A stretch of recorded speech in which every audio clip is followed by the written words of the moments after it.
Hey guys, welcome back to another video, and today we are going to be looking at how to write climate.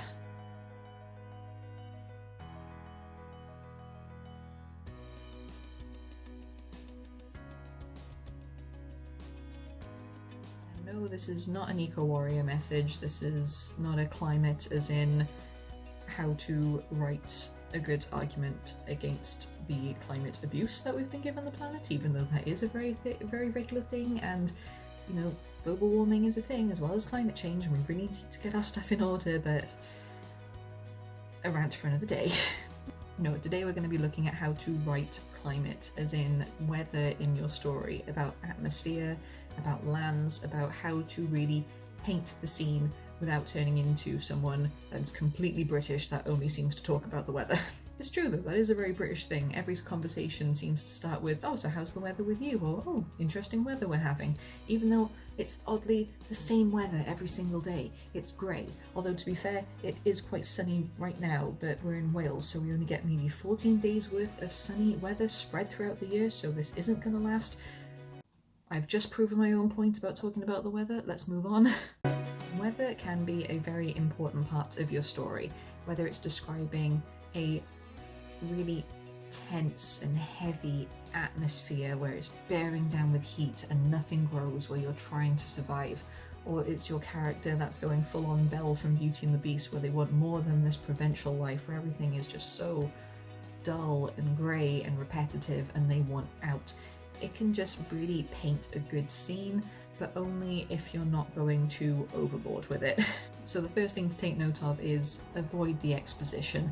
Avoiding exposition is a given with pretty much anything in writing, because even though you do need to give a little bit of a backstory or a little bit of a hint about what's going on, giving an overload is very draining.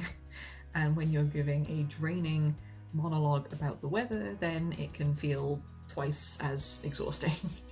When your story starts, we don't need to know about the entire world. We don't need to know about the snowstorms going on in the south. We don't need to know about the desolate rainforests or any, I don't even know what I'm talking about. The point is, we don't need to know about every single type of land on every single bit of this world that you've created.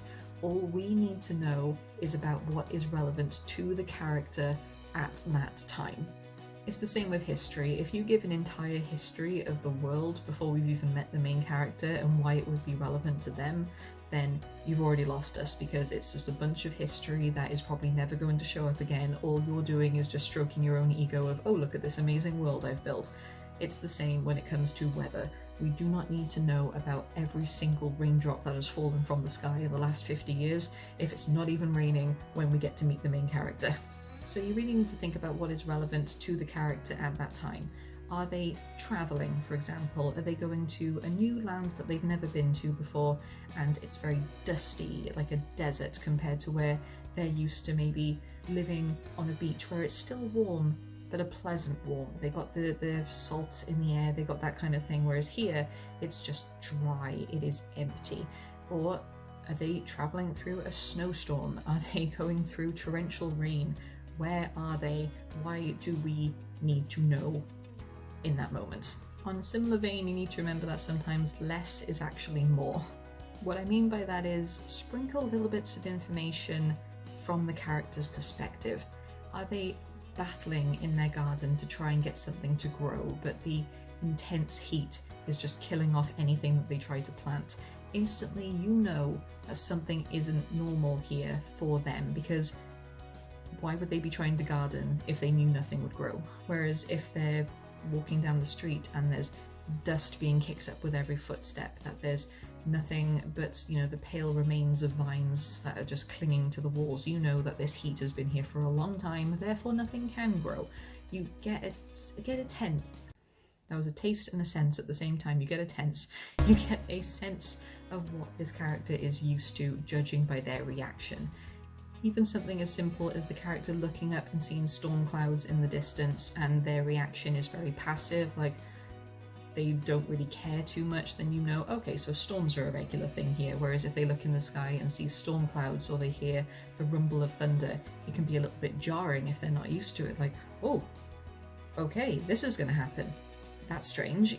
You can get a lot just by the characters' reactions. You don't need to go into a whole other spiel about every single grain of dust.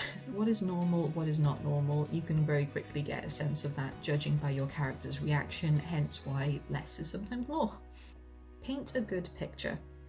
And by that I mean you don't always need to describe the weather in order to know what the weather is normally like in this place. If you are having your character walk down the street and they comment on how some houses have thicker barriers around their windows, or the storm drains are cleared on a regular basis, just little things like that, then you know this is a very weather-ready neighbourhood. They must get some pretty harsh conditions in order to take big precautions. Do people walk around in thick coats and boots? Do they walk around in shorts and sandals? Does your character make a point of always carrying a jacket with them just in case, or do they always make a point of bringing their sunglasses with them?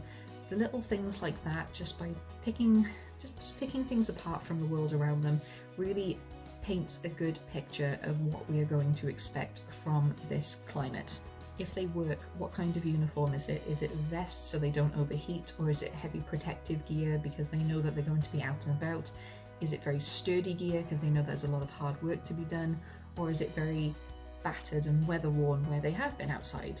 It's up to you, it's your world, you can do what you want with it, but just don't go overboard on describing every single detail when little things like that can paint a huge picture. Make comparisons. Now, similes and metaphors are a lot of fun. They can be overused a fair amount, but they are a lot of fun. And you can do that with the weather as well to really get into the main character's head. Is the sun as overbearing as their nagging mother? Are the snowy winds biting at his skin more than his sister's attitude? Does the rain have a smell that makes them think of home? Does the salt from the sea air make them think of waking up in a childhood bedroom? Just little things like that, so you know what they're used to, and you know, what their opinions are on this particular thing that's happening right now, but you also get a little glimpse into their mindset, maybe their family. You need to know what is new to the character and what is familiar to the character in order to really paint the picture of what this climate is. It's going back to the idea of exposition and not to overload on it. If your character is used to everything going on around them, if they're used to snow, if they're used to sun, it doesn't matter. If they're used to it, then they're not going to be making as big a comment on it as, say, if there was a random storm that came out of nowhere, or if there'd been torrential rain for months on end and suddenly he wakes up and the sun is beaming down. New things like that are going to cause more of a ruckus for your character because that is happening in the moment and it is not familiar to them. If it is familiar, then you can ease up a little bit. It's the same if they're traveling. You could make a lot of comparisons here if they're traveling through a rainforest and there's just overgrowth and life and greenery everywhere. But they come from an area where it's mostly a beach, so it's very sandy, a lot of water but not a lot of greenery. There's a lot to be compared there. You need to make comparisons to really hammer home the point of, this is not normal to me. It brings a sense of unease as the character ventures their way through, as new things are being opened up to them. They can look at a map and decide, okay, this is where I need to travel and I need to travel through 4 areas.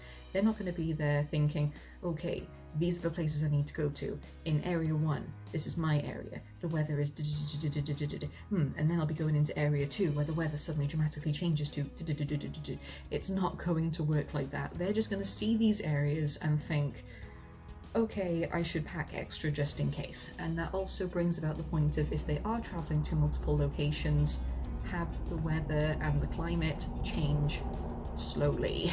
By that I mean they are not going to live in a desert town oasis somewhere where it's, surrounded by sand, but they've got this lovely little tropical bit in the middle and everything's hunky-dory.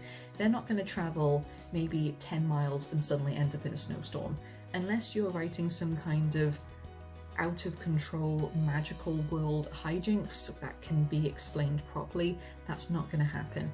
You need to make this colder, more alien style of climate ease its way in gradually. It throws the character off balance, it just makes the story flow a little bit better, and it feels more natural when you've, you know, oh, there's a little bit of a chill in the air. Oh, I've actually got to put my jacket on. Oh, there's a little bit of grey off in the distance in the skies there. That's new.